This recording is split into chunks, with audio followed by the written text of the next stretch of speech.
Ladies and gentlemen, boys and girls, welcome back to the 118th episode of the Athletes Podcast featuring Tyler Johnson. The second time we've had him on the show, the IFBB Pro. Joined the pod and we had just a great conversation. Honestly, it was fantastic catching up with him. It's been over 2 years since we caught up, had a formal podcast. You know, we've become good friends since, but I think it was a really good opportunity for us to share some of the learnings that we've had over the past couple of years, seeing how both he has grown his business. Like physically as well. Yeah, legitimately physically. And yeah. Yeah. It was yeah, sorry. I didn't know if he said grown like his business, but like the guy's also gotten bigger as well. This is what happens when you work out 5, 6, 7 days a week the way he does and consumes some incredible amounts of food. But before, we should talk about our perfect intro, brought to you by Perfect Sports. Use the code AP20 to get 20% off your order. But what else happened in news, sports, crazy? In the terms of the social media department, I remember Elon Musk, seriously, he tweeted out he was considering getting into the social media company, business, market. And so he decided, hey, let's purchase some stocks in Twitter. 9.2% of Twitter, to be precise. That's true, yeah. Yeah, equating to $3 billion. Yes, that's with a B, billion. Just some quick math here. Assuming there's 300 million people in the U.S., give or take, you could theoretically give every person in the States a check for $10 with that amount. Everyone. That's nuts. And he just woke up one day. It's like, you know what? Let's get on the board of directors for Twitter. Yeah, he's like, instead of building my own social media platform, sounds like a lot of work. Let me just drop $3 billion and get my own. The guy could have theoretically bought all 36 1963 Ferrari GTOs that were made. Yeah, he wouldn't want them because they aren't electric, but yeah. This is a good point. It's like, you know what? You're running Tesla, you're running Neuralink. You have like the Boring Company, which he was selling not a flamethrowers at one point. And he just decides, you know, I don't know how much sleep the guy gets, but clearly not enough time, clearly too much time in the day, I'm sorry. So he needed another venture, which is now Twitter. I think he's just got a really good team around him, man. He's good at delegating. He's executing what he needs to do, and he's seen results, man. I can't knock him. You know who didn't see results this year? The Los Angeles Lakers. Yeah. Did you see like LeBron James tweet before the season started? He's just like, you know, I can probably look for it. I can't get a word for word, but just like with everyone saying the comments of we're too old or whatever, just I beg you guys, just please say that when the season starts. He's like, I beg, please say that. Yeah, you can put the tweet up right here, I'm sure. But like freezing cold takes, I think my buddy Nick Deep, shout out to him, posted a tweet that also said there were people thinking that the Lakers could win 70 games this season. Just not the case. And they had 39 starting lineups and only 32 wins. So they've had more starting lineups than wins. Different. Wow. Yeah. Okay, I didn't really understand what you meant there, but now it made sense. I'm glad you clarified that. Anthony Davis said it in the interview yesterday after losing to the Suns. So. Okay. Well, another comment Devin Booker made on that Instagram post that highlighted the fact that the Lakers missed the playoffs was that the Suns set a franchise record for wins in a season. The other fun fact that doubles down on that is the fact that Chris Paul has helped 4 different franchises reach records in wins in a single season, which is just ridiculous to wrap your head around. Yeah, that's completely insane. It's almost unfathomable when you think about, first of all, you have to play for more than 4 different teams and bring them to that level. It's just setting a franchise record for each of them. Like it's a stat that obviously you don't see every day, but one that shouldn't be unrecognized. Definitely. Yeah, 100%. And then transitioning from basketball to golf this week, tomorrow, the 86th Masters start. Tiger Woods returns to the stage after 13 months of recovery from almost losing his right leg. Yeah, from nasty accident. That's exciting to watch. Like I didn't know. I don't even think he thought if he was going to golf at a professional level again. Yeah, it was scary times for a while there, and I think at least we're going to get one of golf's greatest, if not the greatest. I don't know if that's still up for debate. But, I think he's probably the GOAT. But So who are you picking? I got to go with our Canadian, Corey Connors. He's been hitting the ball well. He's a ball striker. I think he's going to see success at the Masters this year. I think so. Well, I mean, from my limited experience watching golf, can't say it has been a lot, but last year I did watch the Masters, and I was a big fan of Will Zalatoris and what he did for at such a young age. So I'm looking forward to seeing how he performs again this year. There you go. Place your bets. Maybe don't listen to the AP boys on our suggestions. We don't pick the favorite person. That's not fun. No, we're all about the underdog story here on the Athletes Podcast. So just so we're clear, so you guys know, so you folks know, don't take our advice, but if they win, we're going to be fired up. We're going to about say it. I told you so. So. Yo, before we get into it, what were some of your favorite parts of this episode with Tyler? I think the fact that he came on a second time and he described it to us beforehand and during the podcast, how even he learned from the things he said in the first podcast.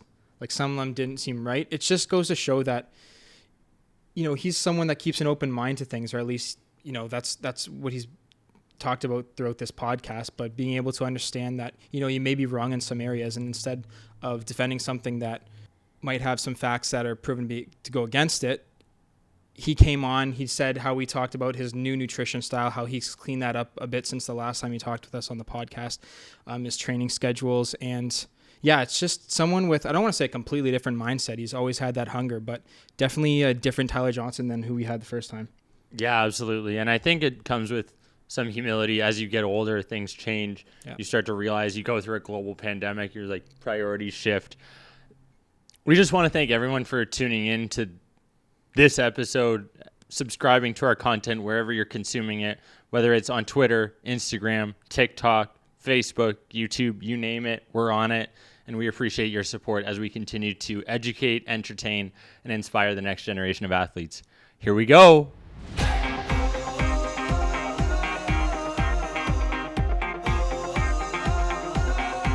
Period. Because even if it's not great, I learned why it's not great. You know what I mean? Mm-hmm. I went to Montreal. I didn't really enjoy it because of this, because of that. Now I know for next time. Mm-hmm. Or I went to Montreal. It was the best trip ever. Yeah. I'm going to start doing that more often, right? Yeah. And I'm going to try and take advantage. I'm going to try outsource athletes. Oh, an athlete from BC. Yeah. Okay, well, I'm going to go fly out there and work with him so I can get that content over the mountains, you know, like there's just so many opportunities that I feel are missed. And I think and I would love to talk about this at some point, but ego, I think, is the driving factor of why a lot of people miss out on business or miss out on growth. Yeah.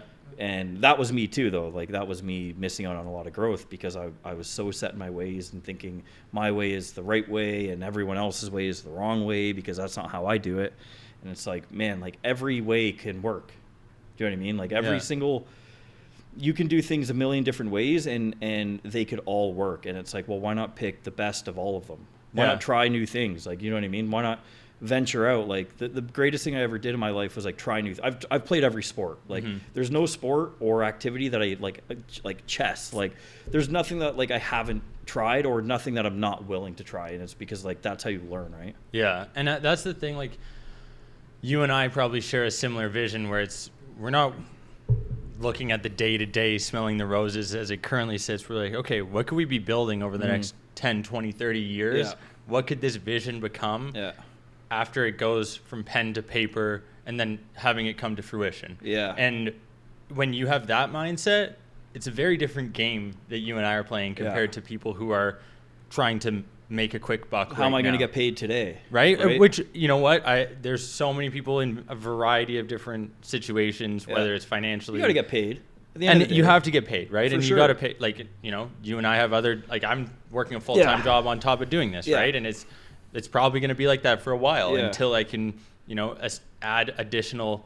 But do you understand and I'll give you an example of why there's a lot of people who haven't grown and why you specifically have grown. And it's because you took a lot of shit at first. Yeah. You did a lot of free work. You went out of your way a lot. When you're starting a business or any venture of any kind, like you have to not get paid for a long time. Like that's a part. When I was coaching people for $50 a month. Like my gas was more expensive. Like I was driving them around for more money than they were paying me. Yeah. Right. So it's like, you have to pay your dues. Yeah. You have to be willing to work and not get paid. And I think that's sort of, it kind of goes against what we're taught. We want to make money, and the society we live in, we've got to be successful. We got to flaunt it. We got to flex it. And we're not successful unless we can flex the money and flex the success. But you're not going to get there. You're not going to get there if you're not willing to like work harder than what you're getting paid for.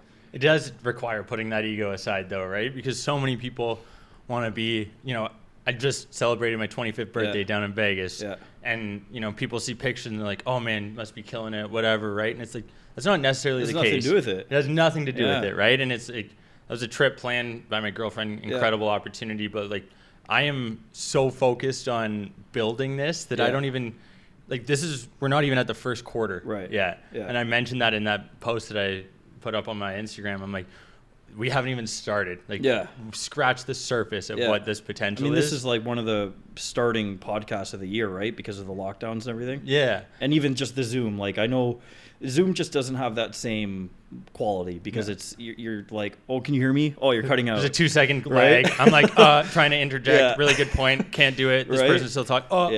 And like, and that, like, it sucks, right? And I'll be frank, like, we've still been able to produce. Yeah, it's still content. It's still content. Valuable. It's still valuable. We're still like on our mission to educate and entertain that next generation of athletes. And if we've been able to inspire one person per episode, then it's a success. Yeah. But would I be remiss in saying that I don't understand the value of being in person and having these kind of conversations, because I know how much more beneficial they are and how much better I am, the energy that we feed off of. That's the thing too, right? Like the podcast, like we were saying earlier, like the podcast flows better in person because, again, you're not waiting on delays. You have my tone, you have my energy too. Like the energy, I think, is the biggest actually, because the energy transfer, you can't get that through a screen. Yeah. And you feel nothing. You're not even engaged with that human being while you're talking to them, right? Haven't shaken their hand. Nothing. Yeah. You're not looking at them. You're looking through the screen. And 9 times out of 10, like when you're looking at a screen, you're either looking at yourself or you're not looking at, or you're just looking away because like you're nervous or whatever, right? Yeah. But what's interesting is, I think one of the starting points here we should talk about is like the growth that you've seen, that we've seen. Like, for people who don't know, you were episode 7 on the Athletes podcast. Still our most downloaded to date. A very loyal Niagara region. But it comes down to, we talked about it previously, like you wanted to be on the show. Yeah. You were wanting to share your story, your passion for the sport of bodybuilding, what you were doing for the community, and it shined through, right? And as crazy as it is, it's like, this is what happens when you have someone who's dedicated and willing to provide their knowledge and share it with whoever wants to listen. Yeah. And like, despite maybe you being critical of, your podcast 2.5 years ago, it's like, it still happened. Yeah. And it still was the fact of the matter that you came on and were willing to share. And now, like, obviously you've grown and seen other areas where you're like, oh, maybe you could have improved in that aspect. Yeah. But like, man, that's why we're here now. Yeah. Like I mean, even for you, like, so, okay, the way I like to sort of operate is to support people. So like, you and I weren't really friends when we did this podcast. Like, we were friendly acquaintances. We knew each other. We're always, we're always, cordial. Hey, what's up? Type of thing. We have friends in common. But when I saw you doing this, I was like, there's a lot of people who like to say, oh, that's stupid, right? Because it's like something I'm not used to. So it's like, I think that's stupid because it's not something I would do. And they're not willing to do. Or I'm nervous, or I have too much anxiety to go on a podcast. So I would rather project and be like, well, that's stupid, right? Yeah. Whereas the reality is, I was like, that's really cool that you're doing that. And it's something you were so excited about. So I'm like, and I'm not like saying like I'm helping you out, because at the end of the day, you helped me out just as much as I helped you out. But that's why I think that like the passion of sharing grows a little bit, because it's like, now we're sharing together. It's like, I'm going to help you grow. So I'm going to be a little bit more passionate about it than me just coming on here as a guest and saying, okay, ask me some questions and we'll get this done, Yeah. And I think that's why, just having like a good support system, not only around you, but like for yourself too. Like, you have to be your own support system. I think that, has sort of helped me and helped like others themselves grow, including yourself, right? Yeah, I think that's where I've struggled over the past couple of years, because I don't like bragging about stuff that's Yeah. going on, and I Yeah. don't like being that guy that's like, oh, look at this, look at how much we've grown, the It's success like, look we at my see. views type Right? of thing. And on the outside, it's like always bragging, but it's like, here, man, that's like the biggest dilemma I find as a business owner, or someone who's trying to grow a brand, or someone who's just trying to like grow themselves in any way. So like, let's say I'm not my personal brand, but I want to get a sponsor or something. Like, I have to show sponsors, I have to show people, viewers, you have to show viewers, why are you going to listen? Yeah. Well, you're going to listen because 100K other people listened, Yeah. and they enjoyed it. Yeah. But I think that's like one of the biggest issues is like people, they have an issue with people brag. I don't even want to call it bragging. I'm proud. Yeah. Do you know what I mean? Like, I'm proud For of sure. myself. I worked. I really put the work in. You know, let's deserve it. Yeah, let's just say, you know, I'm comparing from like my men's physique days to my classic physique days. I'm not bragging about anything, or I'm really proud of what I came from, and like I'm proud, and I want to share that with people who support me, and that would share that pride with me, so that I can share their pride in their ventures and their progress and their success as well, rather than look at it as like a competition of like, oh, this person's it's like those people who think like that, and I'm not like knocking them or anything, but it's sort of like a jealousy, insecurity type of projection, where you're like, I don't like that they have something that I don't, or like their accomplishment made me feel less than. And it's like, that shouldn't be the case at all. If one thing, it should maybe motivate you, but two, just be happy for your friend or your acquaintance, because that good energy that you provide them, you're going to get back when you do it inevitably. Like everyone, if you're committed, or you're driven, or you just have a passion of any kind of anything, you're going to make it. You know what I mean? Like, if you're passionate, you're going to make it. Yeah. So just be patient and be happy for those around you, and you'll get that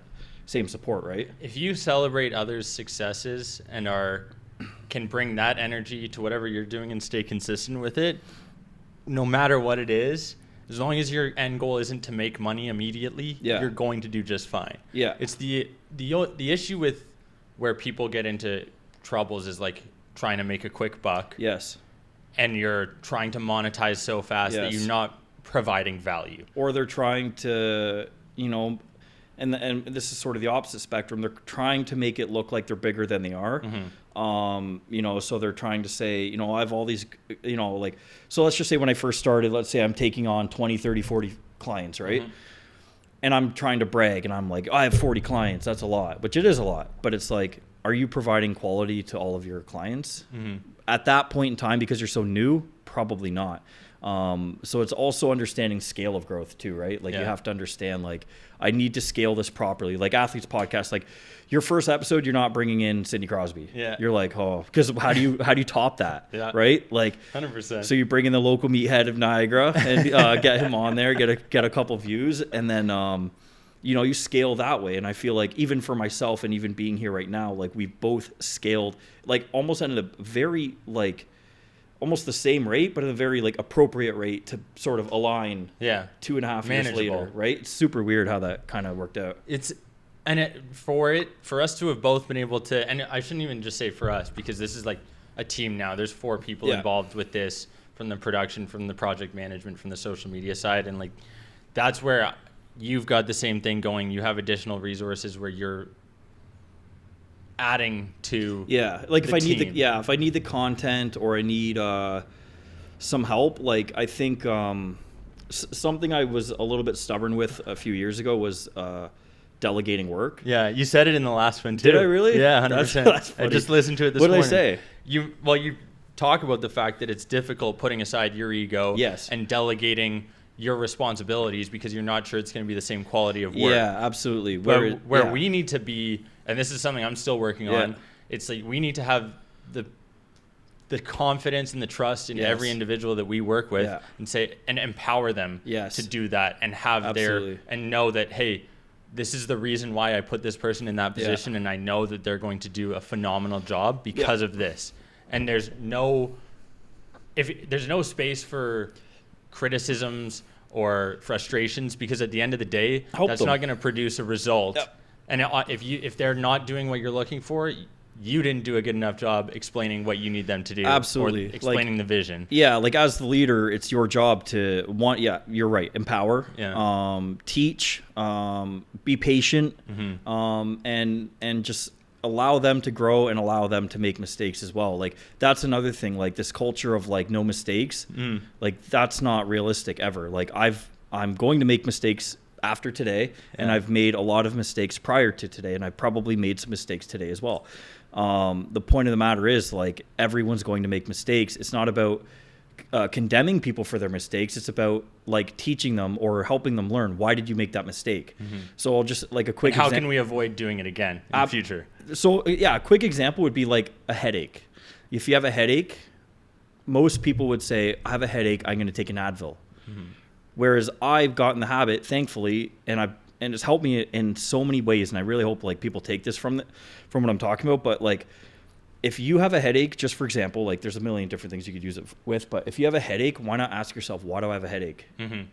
What's the root cause of this? 9 times out of 10. Have I drank enough water? Exactly. Like 9 times out of 10, the moment I get a headache, which is rare, I say, have I drank enough water today? And it's just having that level of awareness of like, and the awareness, but also like the solution-based adaptation versus like reacting and just saying, I need to fix this right now. But it's like, are you fixing it or are you masking it?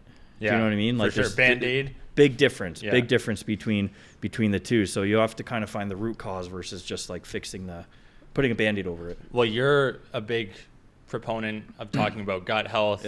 I've had Phenom Dr. Callum Cowan on previously. I think that's probably a good conversation to dive into what's important there, how much people should be emphasizing that in there and making it a priority in their life instead of, taking an ibuprofen because their joints are sore or relying on XYZ supplement when in reality it's like, hey, maybe eat some whole foods, avoid some of the processed stuff that's in everywhere now, the vegetable oils that are so extremely diligent and careful. And I don't say that lightly either. Like the food we're eating is killing us 100%. And I truly, truly believe that. I truly mean that.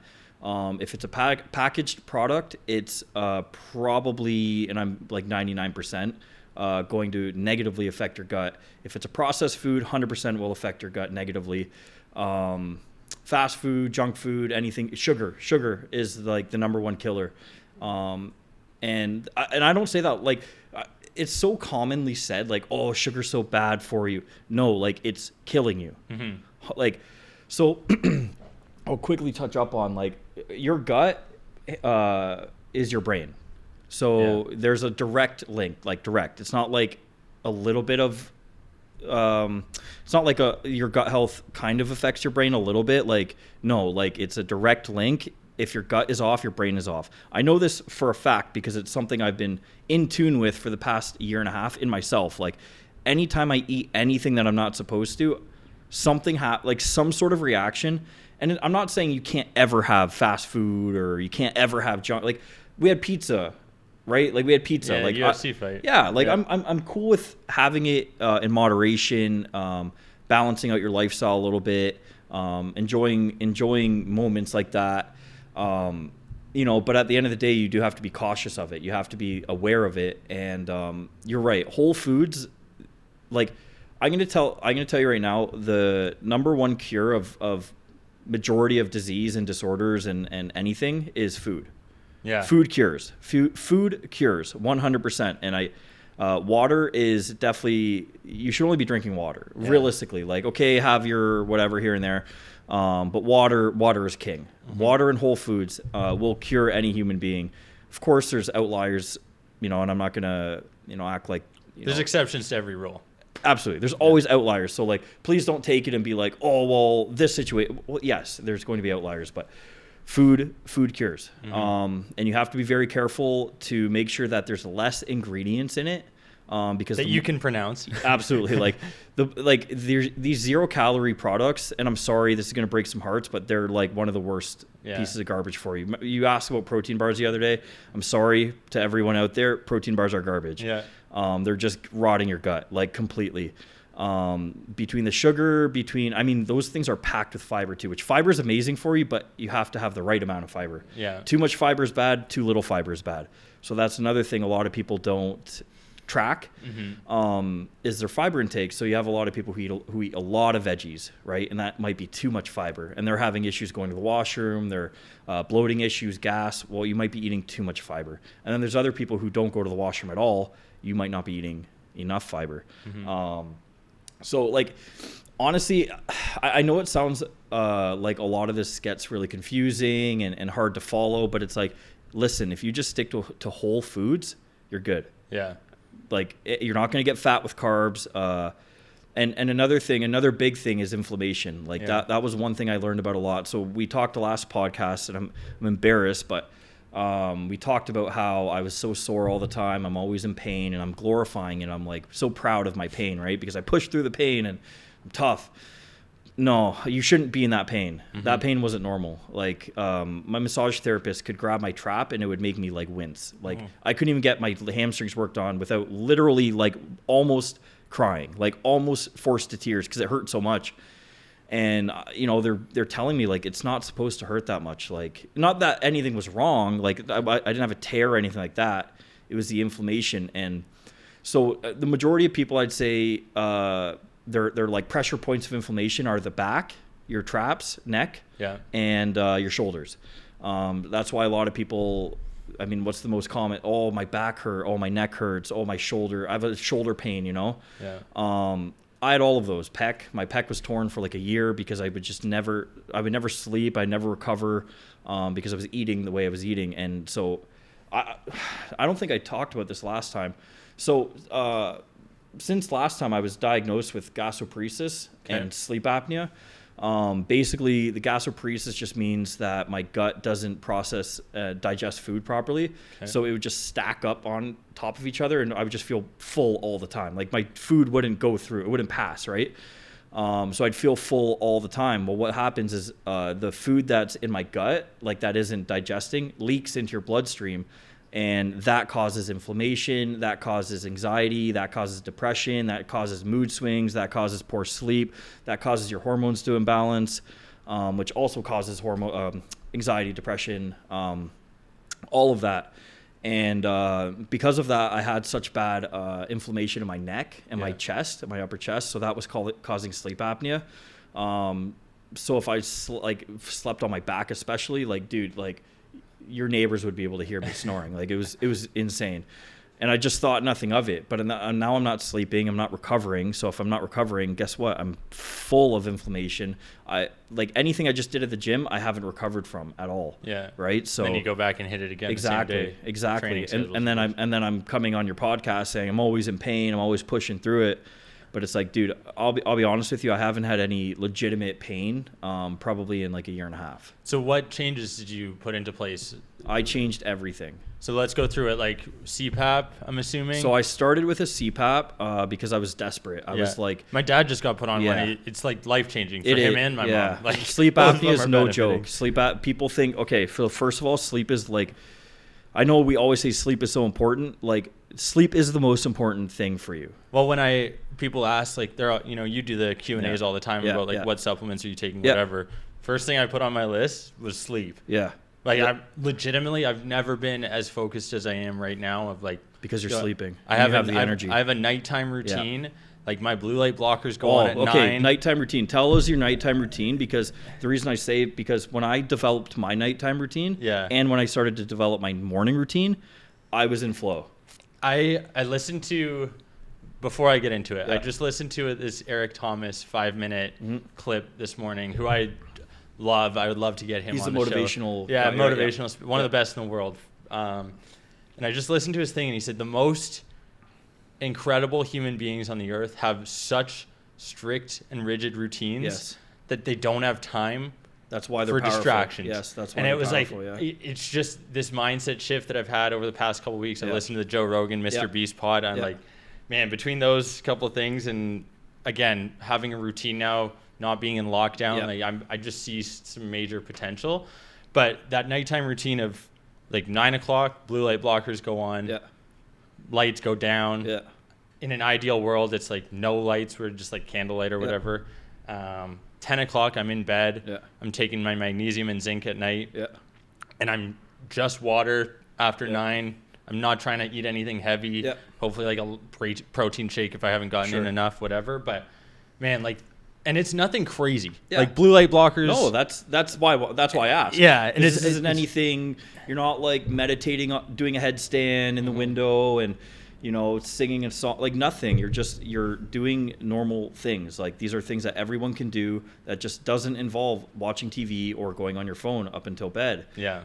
So the one thing I did for my nighttime routine was, this was at my peak. So like I'm a little bit like on and off, but this was my peak nighttime. I had the best sleep. I was never stressed. I woke up at like 6 a.m. wide awake.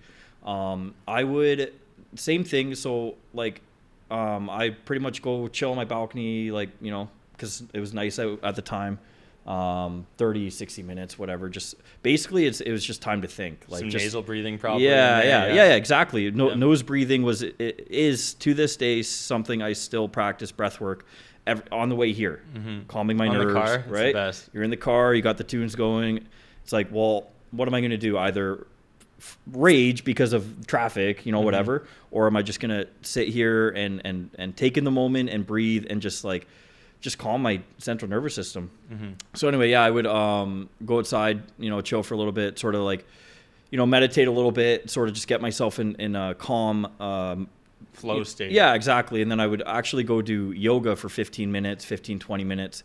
What that would do is, one, help decrease the inflammation for one. So that would help me sleep a lot actually. But two, it would just put me in like a Zen mode. Yeah. I'm breathing, I'm connecting to my body, I'm connecting to my mind. I'm not letting my thoughts flow out of order. I'm not really thinking of anything other than what I'm doing, yoga. I'm only thinking of the muscles. I'm only thinking of breathing into the muscles. And just yoga like helped my training like tenfold, like a lot. Like it really, really, really took my training to another level, because I was able to connect to the muscles a lot deeper than I was ever able to before. But I would go do yoga, and then I would have my last meal or shake or whatever. And then I would go lay in bed, no TV, no phone. I would put my sleep meditation on, and I would do breath work I would put my sleep meditation on. I would put my sleep timer on for 15 minutes, and I never stayed up past that sleep timer ever, because I would just let it play a little quietly and just breathe. I'm just like, okay, I'm only going to focus on my breath. And it's like, you're like 6 breaths in and you're passed out. And that to me was the best. And that's nothing. Yeah. Do you know what I mean? Like, doesn't cost you anything. No. So simple. And yet, like, the benefits you probably felt from that, night and day, literally, like better than any supplement, anything you could do. Yeah.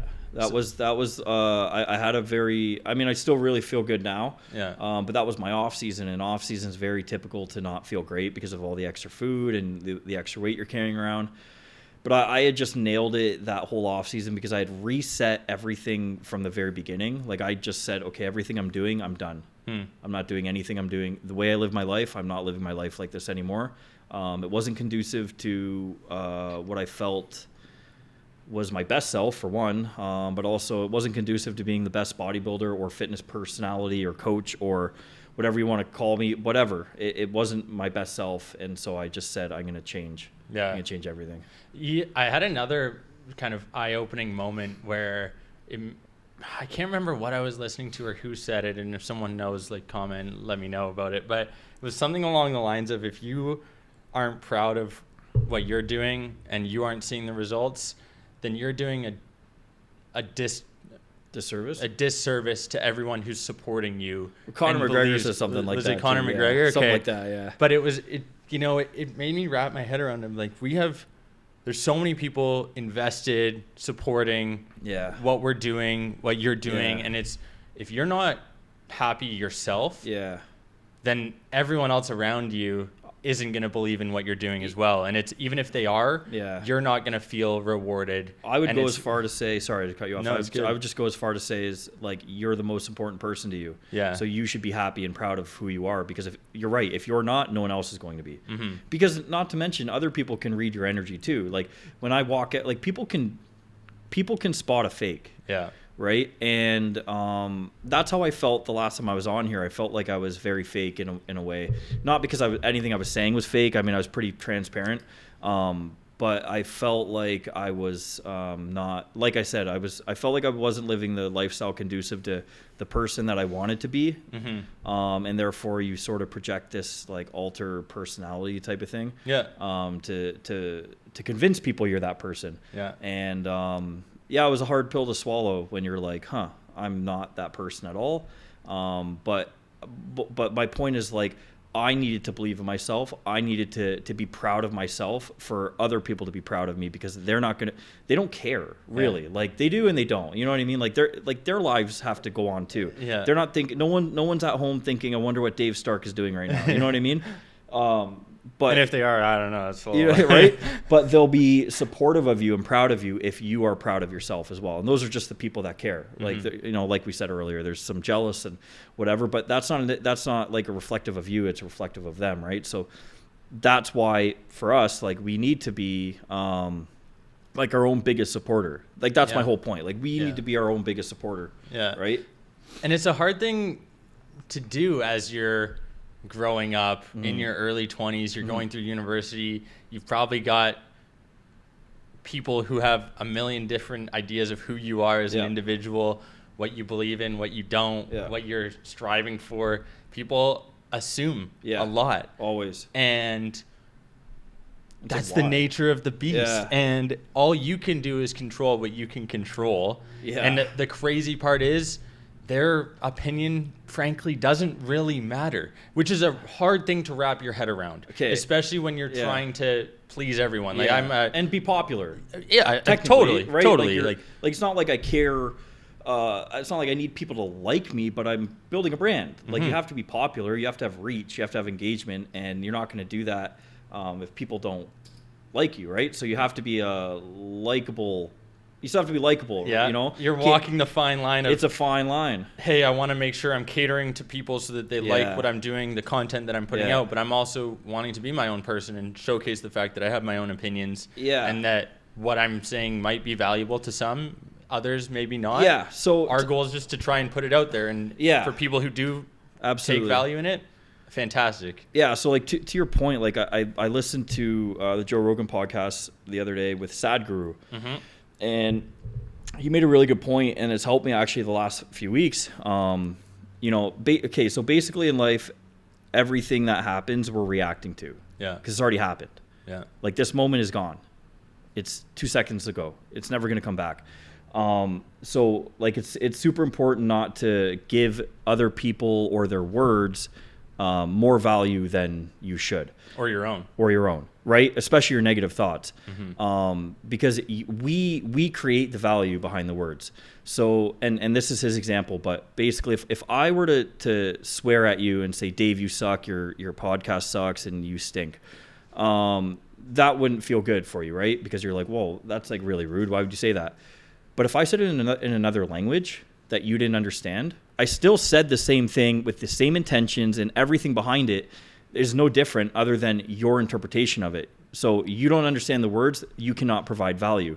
So if I'm still saying those same words in English, you still provided that value to those words. Like, you provided that weight and you created that yourself versus just taking it in.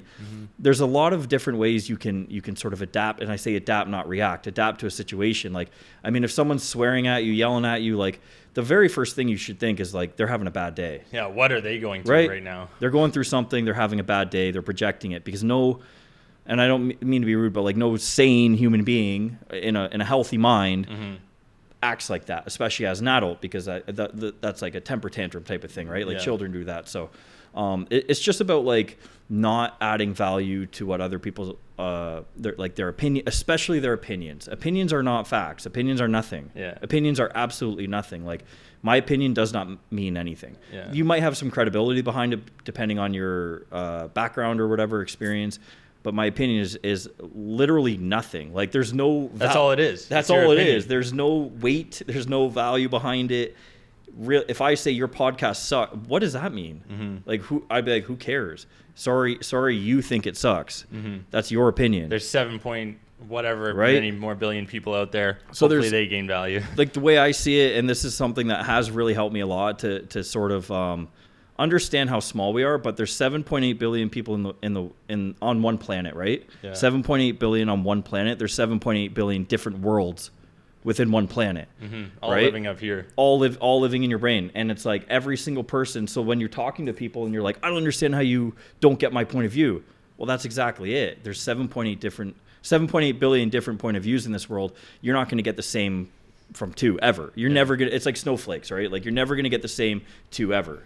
So it's like, you just have to like, just take it for what it is. It's like, stop adding value to what people are saying if it's negative. And even positive, because it's like, even then, it's like you can take the good and the bad. And if people are giving you constructive criticism, sure, take it and sort of like, don't take it personally. Take it with a grain of salt. Take it with a grain of salt.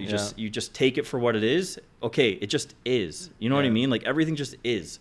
And that's it. Once you understand that, then it's a lot easier to not ever get riled up, take anything personal, get upset.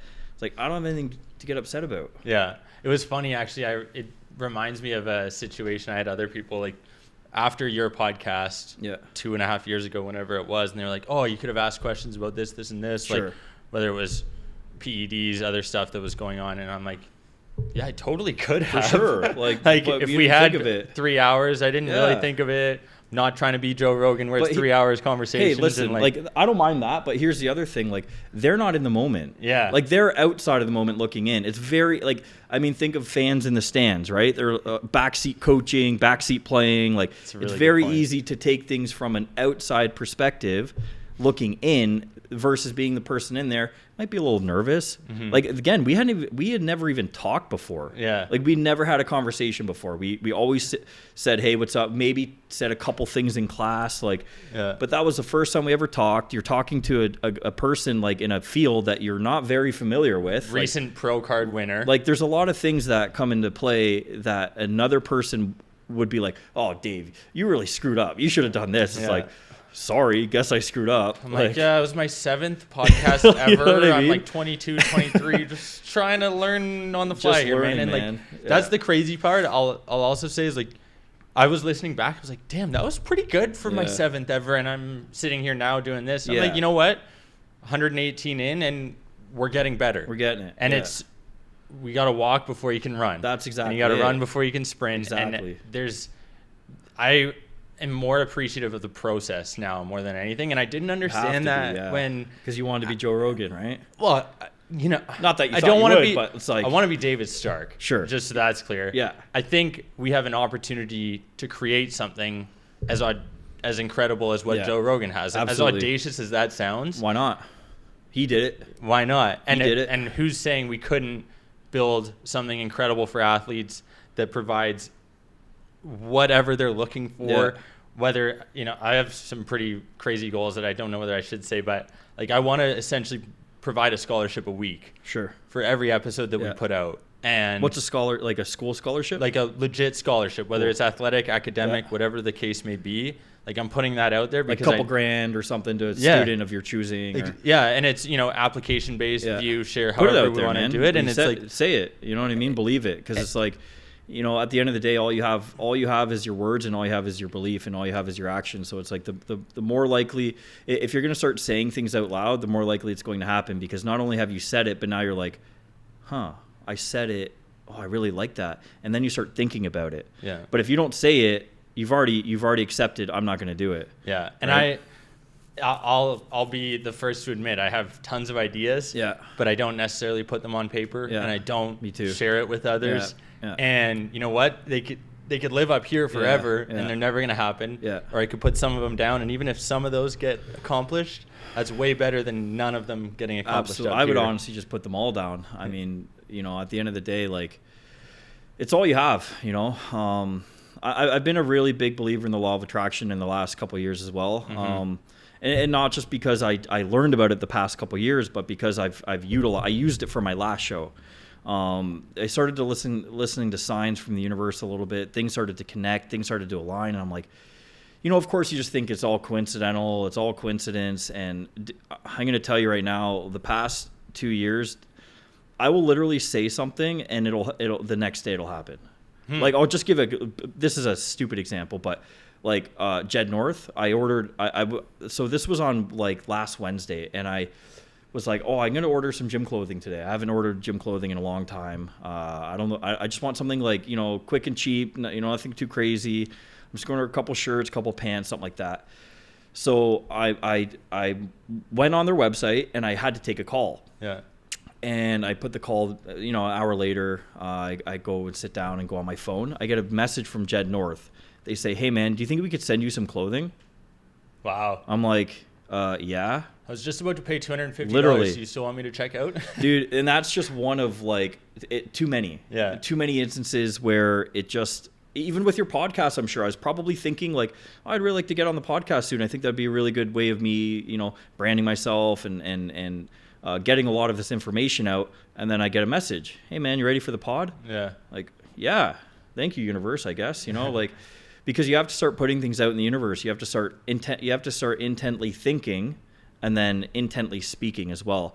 And not just that, but you have to really believe it. Like you have to really, really, truly believe. Like if you say, Dave, I'm going to do a scholarship in 5 years time for Brock University students, 1 student per year. Like once you start thinking about it and speaking it, then you start to get the details. Yeah. Then you're like, okay, wait, $2,500 a year I think would be fair. It should be to this student of, maybe a male this year and a female this year, or an athlete this year and a student, like those ideas start to flow once you're in it. Mm-hmm. Once you believe it, the ideas just flow and they come to you. And I can attest to that, because even just with my posing, like, all of my posing for stage has changed over the past couple of years, because it just starts coming to me. I'm thinking about it intently. How can I improve this? How can I improve my training? How can I improve my eating? How can I improve my sleep? How can I improve my health? How can I improve the way I handle stress, the way I handle my emotions, et cetera, et cetera?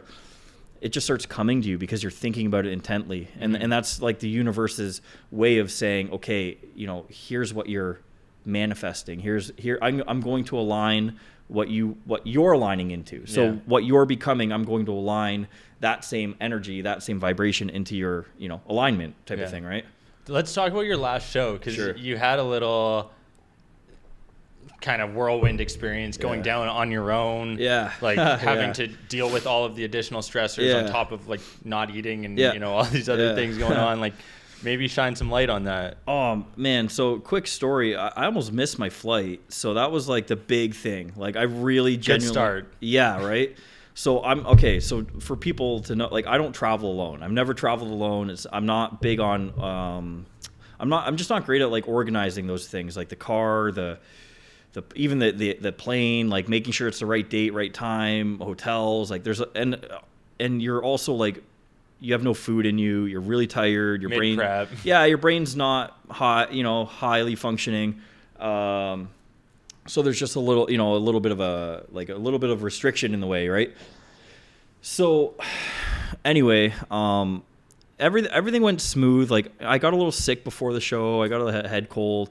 No COVID, no nothing. So I was good. I go to the airport. I show up like an hour and a half before my flight, which is a big mistake, especially international flight. Don't ever do it. I show up and I'm like, hey man, like here's my bag. And he's like, yeah, dude, like you're an hour late. I'm like, well, what do I do? He's like, I'm just going to take it, man. So I'm thinking like, I'm not getting my luggage, right? Yeah.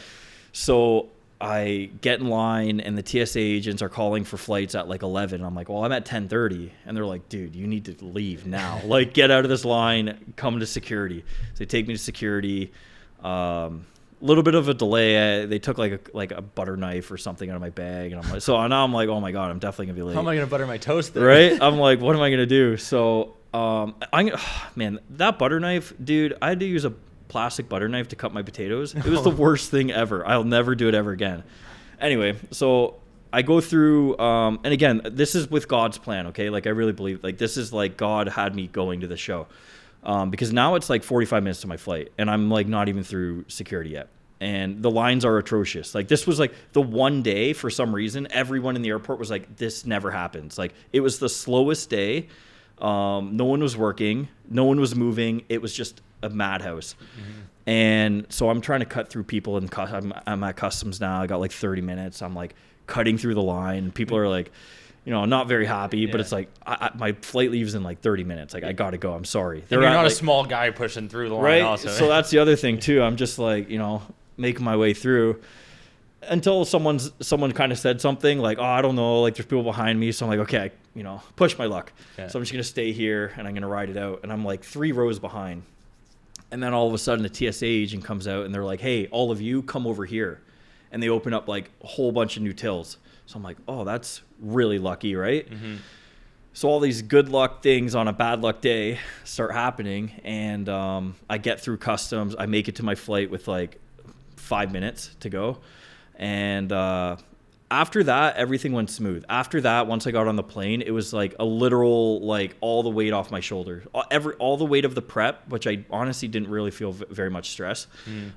Everything that I felt was gone. And it was like, I'm here. I'm on the plane. I'm here. I'm exactly where I need to be now. I know I'm going to make it to Florida. I know I'm going to make it to my hotel. All that needs to be done is just I need to go shopping. And I need to get registered, and basically that's it. From that moment, like the whole weekend was like just very like liberating. It was extremely liberating because I felt I did this on my own. There were a lot of sort of roadblocks, I guess you could say. Maybe a lot of reasons I shouldn't have made it. I had people who were supposed to come and didn't come, so it was like I'm trying to manage all of these like little complications, right? And there were a lot of complications leading up to the show, just with various different aspects of my life that I'm just trying to manage, right? It's just like, okay, well, don't let it get to you, because at the end of the day, there's going to be a moment of time where you're on stage. Yeah. You know what I mean? Like that moment's coming. Yeah. So don't let anything else ruin that moment. And that whole weekend was about being in the moment, being there, experiencing it, because it's my first pro show. And, like we said earlier, I think we were off the podcast, but we talked about how people, especially us too, especially through our 20s, we're very unconscious through the whole thing. Mm-hmm. We're not awake through it. And because we're always looking for the next thing, the next show. But I just said, you know what, this is where I am right now. And it took a lot to get here, took a lot of changes to get here. It took the entire year was completely upside down. It was a 180 of a year. Like I said, from eating the way I was eating and living my life the way I was living, a complete 180. And I think that was what really like made that weekend all that much more special. No other show felt like that. No other show, even my pro card win, didn't feel. If I'm being completely honest, now that I'm here and not there, it didn't really feel like anything. Like I said, because I felt like I was a fake. I was not living my life conducive to a pro card or a pro bodybuilder. And I just felt like it was like my work ethic that got me there, but not the way I was living my life. It was just like pure work. Like that was it. But being there in that moment, like I really can't explain it, but I didn't feel any stress at all. Like I'm standing next to an Olympia contender, like a top 5 Olympia guy. He ended up winning my show, but I'm like, this is me. Like this is where I belong. Like this is work. Mm-hmm. People are like, oh, like are you nervous? You're like pressure. It's like, I mean, do you get nervous going into work? Probably not, right? Like it's just another day at the office, and that's what it felt like for the first time. Like I just felt like this is who I am. This is everything that I am. This is where I belong. And I don't believe that any one of these other men are like better than me. Mm-hmm. And I don't mean that in a fitness realm. I mean better than me as a human being. You know what I mean? Like, yeah. And I don't mean that I'm better than anyone. I mean that we're all just human beings. That's it. That's all. And I think we get in this mindset of like, Joe Rogan, of thinking like, well, Joe Rogan's unattainable. He's a better human being than me. I can never get there. And that's the mentality like a lot of people have. Like, oh, I'll never be Joe Rogan. Oh, you'll never. Syndrome. Yeah. And it's like, well, no, you'll never be Joe Rogan. You'll be Dave Stark. And what's Dave Stark's story, right? So that was sort of how I felt there. I'm like, I just feel like these guys maybe put in more work than me or longer, or they're more disciplined. And that's something I have full control of. I have full control of my discipline. I have full control of my work ethic. I have full control of my commitment. So like after that, after I got off stage, I got 4th. I felt really good. I thought I could have did a little bit better, but it was like totally irrelevant. Like the placing was just nothing to me. If I'm being completely honest, like I went into the show believing I could win, but I went into the show expecting nothing. So leaving, I was like validated. I still felt validated because I was like, okay, well, I not only did well, but like a lot of people don't get top 5 in their first show. Yeah. Not only did I do well, but I had people talking too. Like after the show, people said, people always talk after the show and say good things and whatever. But it was just a validation weekend. The whole weekend I felt validated. Also just as a person who can do things on their own. You know what I mean? Like, because that's something a lot of people shy away from, doing things on their own or doing things that are out of their comfort zone. And I mean, it was worth it. Yeah. I stepped out of my comfort zone. I did something that I'm not used to doing. And it was, like I said, the most liberating weekend of my entire life and of my entire fitness career. It's cool to be able to witness it and now talk about it. Yeah. And, like the stresses that go along with all of that, traveling on your own. Yeah. Probably don't lead to the best results, your body feeling as good as it could have been too, right? So bunch of factors at play, and like I'm excited to see what your next one comes like, because you've been on another level, like you said, since that, right? And because I mean, okay, so you asked me earlier what I did changes wise since my last show or whatever. So I'll get into that only because it sort of helps with this show. So like I said, like I used to eat a lot of fast food. I used to brag about it: cake, cheesecake, Wendy's, McDonald's, ice cream. Yeah. I haven't had fast food since December 2020. I haven't had any. Maybe I had ice cream like twice. I think we had sushi. I might have had a little bit, like something like that. I don't know. So I changed my complete diet from eating a lot of processed food, a lot of fast food, a lot of junk food. I mean a lot, like not right. I remember Baconators were regulars. Dude, it was a lot. So like 3-4 times a week I'd have Wendy's, 2-3 times I'd have McDonald's, I'd have Tim Hortons probably 4 times a week. Like, it was just nonstop spending money and eating out. So that was my first thing. There were a lot of changes I needed to make just as a human being. I said my diet's first thing. As soon as my diet changed and my sleep changed and then my water intake got better and all of it, and I started taking some supplement and I started taking care of my gut health. I worked with a naturopath. I took care of my gut health. That was one of the first things. I started working with my coach, Chris Aceto, on my diet. And it wasn't because I was like, oh, I really need to get huge. It was because I need accountability. Yeah. What I'm doing isn't working. I'm not being accountable to myself. And that was an ego thing of like, well, I could do it myself. Well, anyone can, but are you going to? Maybe not. Maybe. I don't know. But, at the end of the day, I paid for the accountability. And I started eating only whole foods. We never really did cheat meals. I would do it like maybe once every few weeks or something. More of it just a refeed. Absolutely, more food, not just when he would tell quality, me, he would say, go get a burger. And then all of a sudden I started to notice all these changes in my personality and my health and the way I slept. The way when I woke up, so I would wake up at like 11 a.m. before when I was eating the way I was eating. Like it was like 11 a.m. and I'd wake up with my eyes glued shut because I was so tired. Now I'm waking up, 6 a.m. and I'm wide awake and I'm driving in the day and I'm happy and I'm smiling and I'm like, dude, I haven't smiled in like years. Like, you know what I mean? Like, and I'm smiling voluntarily while I'm driving, and it was because I just felt so healthy. Like, it was unbelievable how much brain fog I had before and how little I have now. Yeah. All of this is a direct result of food and what you're consuming. We are literally everything we consume, and I don't care what anyone says. We are what we consume. Period. Mm-hmm. There's no if you feel something wrong, it's because of what you're consuming, more than likely. Yeah. And it's just something. Whether that's alcohol, food, like whatever it is. It could be right? literally anything. It could be bread. Like, I'm not saying bread is bad, but I'm just saying it could be bad for some, like, you know what I mean? Like, it could just react not well with a lot of people. But it's just that having that level of awareness, which was what helped me the most, of saying, what I'm doing is not conducive to a bodybuilder that at the level that I want to be at. Mm-hmm.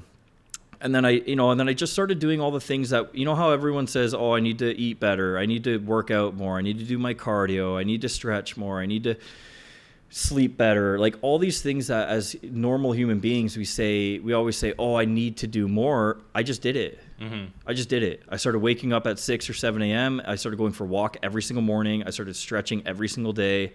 I started taking the right supplements I was supposed to take every single day. Everything that I was supposed to, I started meditating, I started breath work, I just started taking care of myself and doing all the things that we should be doing. Like we say that, oh, you know, when you're really sore, oh, you know, I know I need to stretch more. You know what I mean? Like that's such a common rhetoric for everybody to just say, oh, I know I need to eat better. Oh, I need to cut out the alcohol. Just do it. Like, do you know what I mean? Like, it's just like, once you're aware of it and you're aware, and then I became aware of, my whole world opened up because I was like, I can't believe what that food was doing to me. Like it ruined my mind. It ruined my body. It ruined my health. It ruined my relationships. It ruined my career. It ruined everything. Well, and it's a vicious cycle because you feel crappy. Yeah. So then you try and get that quick hit of dopamine, whether it's food or whatever other substance you're consuming. And it's like, just to make you feel good again for that short amount of time. And then you like, I was addicted. Down. I was addicted to that dopamine rush of food or a lot of other things that you shouldn't be doing. A lot of other, you know, distractions, especially. And like we said earlier, like the most powerful being is one that's not distracted. The most powerful being is a disciplined being. You know, and that's something that I've worked on as well, and not letting myself look elsewhere and look here and look there and search. I'm not searching for anything anymore. It's just me. So what do I need? What does my body need? What does my mind need? And all of a sudden you start to realize I don't need these things anymore because I'm enough now. Like I'm providing enough for myself that I don't need a quick I have dopamine. I have serotonin. I'm good. You know, and that's literally just from feeding your body and your mind everything that you're supposed to be feeding it. And it's like you do the work, you get the reward. Period. End. Yeah, and you know who's putting in some work and getting reward is Liam Gummo, who you're working with. I wanted to give him a shout out. Like, he's natty and looking massive. He's looking juicy. He's looking juicy for natty, 100%. Like, I know he's the rain guy, so I wanted to give him incorporate that somehow. But like, and that's testament to your work, right? Like I wouldn't even say, like, you know, I'm not going to take the full credit, but it's like, you know, Liam's doing the work though. You know, I provide the blueprint, but he's doing the work. You know what I mean? And that's all it comes down to is like, yes, as a coach, I can provide the blueprint for you. I can provide the right path for you, but you have to take that path, right? Like you have to do the work. Like, so I'll give another like analogy is like in any sort of industry, any, you know, podcast, bodybuilding, teaching, whatever it is. I think of like the path to success, like a blank sheet of snow, like a field, like a blank sheet of snow. Okay. And the very first pioneers walked those steps, right? And you could see their footsteps in the snow because it was a blank sheet. So you can see their footsteps and you have that path to success drawn for you now. But maybe you want to take a step out and venture out on your own because maybe you say, well, that looks nice, but what else is there, right? And you start taking steps around, going in a zigzag, and maybe you step in a ditch. Maybe you step on some ice and fall. Maybe, you know, and those are your learning lessons. Oh, shoot. Oh, you know, and the people behind you see that you ate shit. They're like, okay, don't go there, right? So they have, you know, at the end of the day, like you have the path laid out. It's up to you sort of which path to take, but the path is there. You know what I mean? So it's like you can take the path and do your own thing, but you're all going to the same place. You know what I mean? You're all kind of doing the same thing to get there.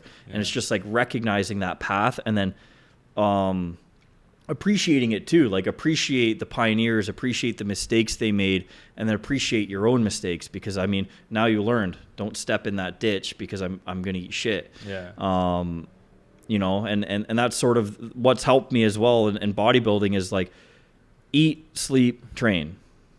That's it. That's all. You do those three things, you're gonna do what you need to do in bodybuilding. Supplements too, of course, whatever. But like, you know, you take the path, you follow the path, and you're gonna do well. But there's, you know, you have a little bit of freedom as well too, right? I think if you had trained the same way we did, you, me, and Brockwell down in the falls that day, that leg day that got kind of filmed, but not quite to the full extent. Like not to the extent that was crazy. That was my dude. Kurt and I to this day were like, that was our craziest leg day ever. Like I don't even know if I can train. I don't even know if I can do. I didn't eat that whole night. What did we do? Do you remember like what our? I know we posted about it. We would have done like 6 to 8 sets of squats. I think we did hack squats after about 5 or 6 sets. Then we did leg press about 5 or 6 sets. I think we did walking lunges. Yeah. And I think we did leg extension. Yeah, and then some calf raises. And then some calf raises, and we did a lot of work. That was a lot of volume. Yeah, it was a lot of volume. A lot of we went really heavy that day. We all wanted to show off for the video and everything, but I think you put up 5 wheels, didn't you? No, 4 1/4. Okay. Sloppy 4 1/4 that time for like 8 or something. On the video, we only got like 2 1/4 or something. So I was like, oh man, why did I do that? You know what I mean? Like, no, but like I did do 5 wheels the other day, like a couple weeks ago. That was the first time I ever really did it. I tried it clean too. Yeah, I felt really good about it. I felt really proud because I had tried it before with a safety bar. Mm-hmm. That's where the bar comes out. Yeah. And I did it for 3 reps like a year ago, and I really didn't feel comfortable. It was one of those like shaky, and I'm like not comfortable under the weight, and I don't know where my legs are going, and I was pushing with my body. And then I had anxiety going into that training session a couple weeks ago because I told myself I'm going to do it. Mm-hmm. I just said I'm doing it. Like I'm doing it today, and I was so stressed going into that workout, like legitimately nervous for the first time in a very long time. How do you cope with that anxiety, stress? I know that's something you wanted to bring up. People were asking about. Like pre-training or in general? Both. Yeah. Like, I mean, I think it's something that's prevalent in everyone's lives now. Yeah, and like 100%. There's a different way to handle it. Yeah. People have different ways of coping. If you have a specific way that's beneficial, some people might find value in it. It's a lot easier said than done. But like I said, from that sad guru, like understanding that everything we feel is a reaction, and it has no purpose. Your reaction has no purpose in life. At the end of the day, your reaction has done nothing because the moment's already passed. It's important to take on a situation and just adapt to it. But for me, like, I take some supplements. Like ashwagandha is great. Rhodiola is great, but mostly the food. Yeah, the food has helped me cope with my stress a lot. Right. But I also do a lot of like meditation work. I do a lot of breath work. I do a lot of intent thinking where, again, I analyze the situation, but I don't react to the situation. Mm-hmm. It's just a matter of like that level of awareness of like, well, what is this anger doing for me? What does being upset do for me?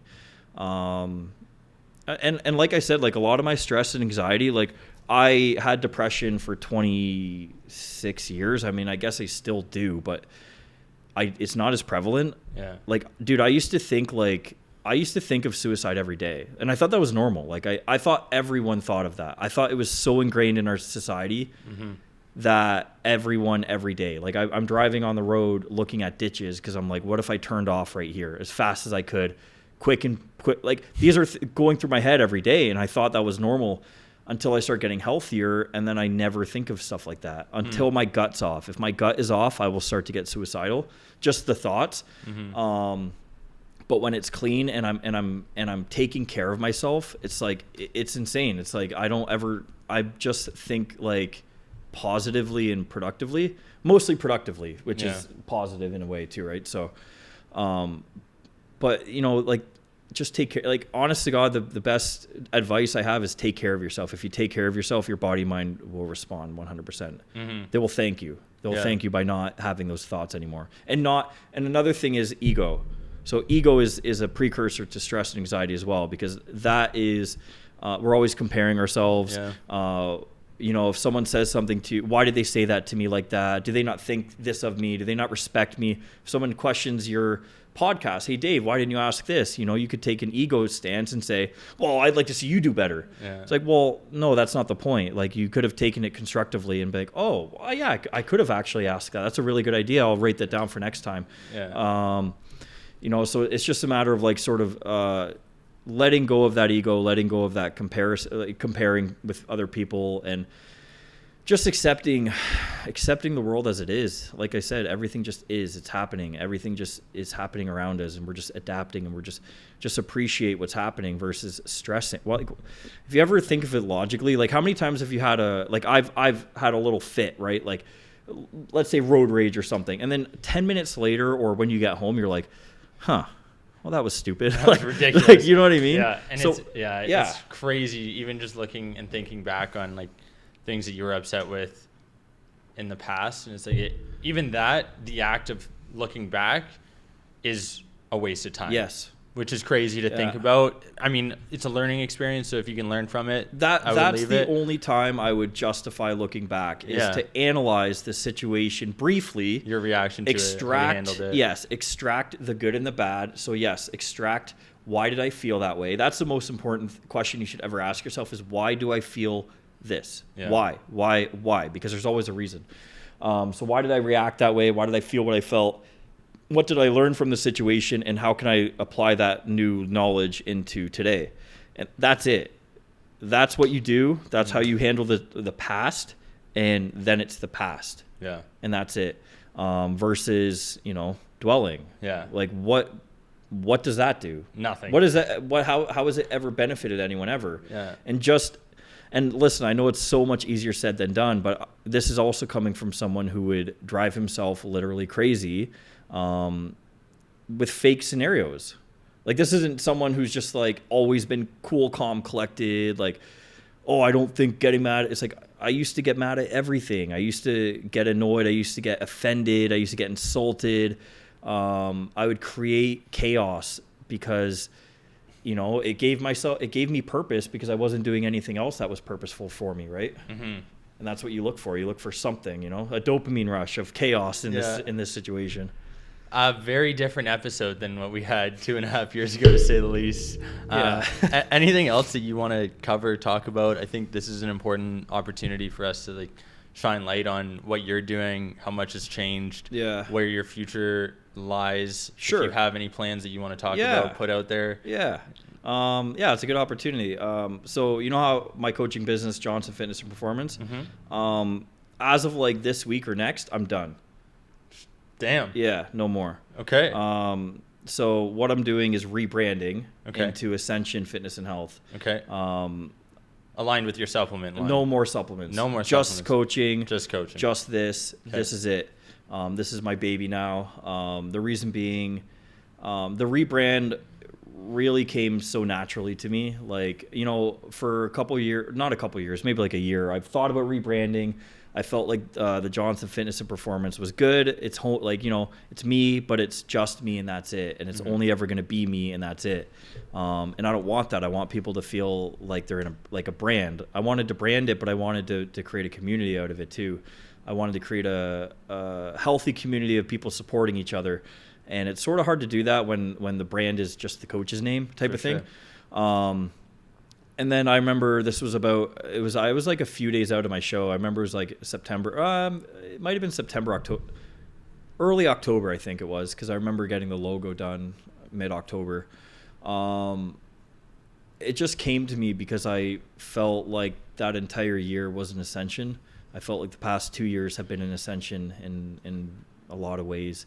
My physical health, my mental health, my emotional health, my spirituality, and just my growth as a human being and a brand and a business and a coach, and learning more about gut and the brain and stress and anxiety and hormones. And I just felt like I felt like it was the right time. I felt like I as a brand or whatever, I embodied everything that Ascension is, to level up, to better yourself.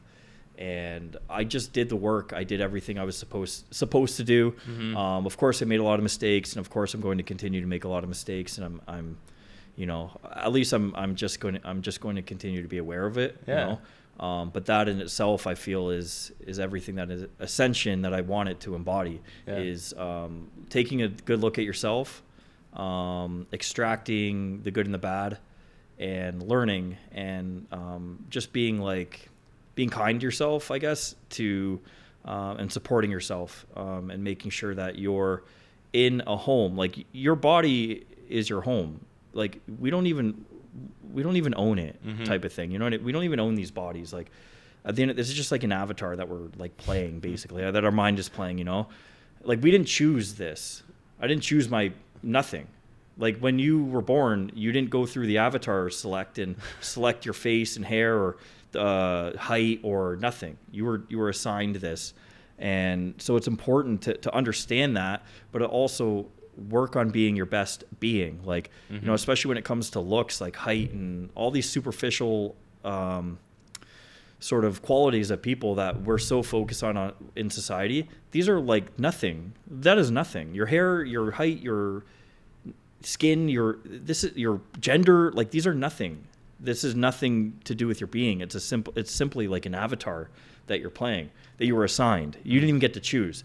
So why not just focus on the being that you are? And that's sort of something I started to work on, and being a little more mindful of being spiritual as well, understanding that there is a God, and understanding a higher being and the law of attraction, and understanding that the universe, you have to realize like the universe is all connected, everything. Like, and we're not talking about the earth, we're talking about the universe. Like, and we're not talking about the Milky Way galaxy, we're talking about the universe, right? So every single particle, every single piece of it, like energy, all energy is synergistic within the universe. So, you know, even just understanding things like that have helped me ascend in many ways, and not be stuck in my ways, because I used to, and that like my whole life was just like my way or no way. You do things different, you're stupid, I'm right, you know? And it's like, that was the most limiting way of thinking that I possibly ever could have had. And I feel like one of the biggest aspects of my growth over the past 2 years, yes, was, you know, the food and everything, and the lifestyle changes, but just being open-minded and understanding that I'm not right all the time, or ever. I don't even think I'm ever right. I think everything is opinionated. I think everything is open to being wrong, right? Like, that's why I'm taking myself away from blanket statements saying, like, let's say I bench a certain way, I whatever.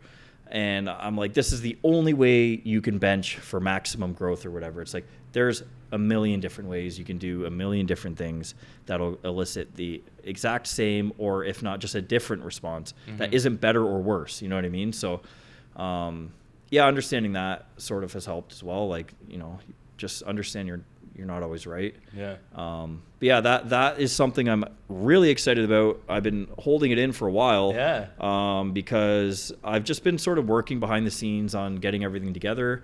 And it just never felt, if I'm being completely honest, I never felt this was the right time. I feel this is the right time right now, because I feel amazing. I feel healthy again. I went through a spurt where my gut was off. I was eating too much sugar, like fruit.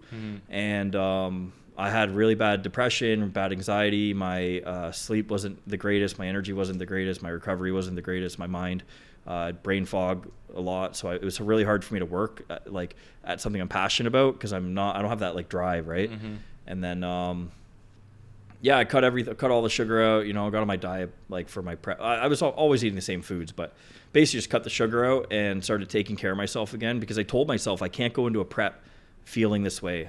I'm not winning a show if I'm not going into this healthy. And so I, you know, went back to my roots type of thing, and started working on my health again. And it's just, you know, everything about Ascension is, you know, taking care of yourself. Yeah. And if you take care of yourself, your body, mind, I believe, will respond.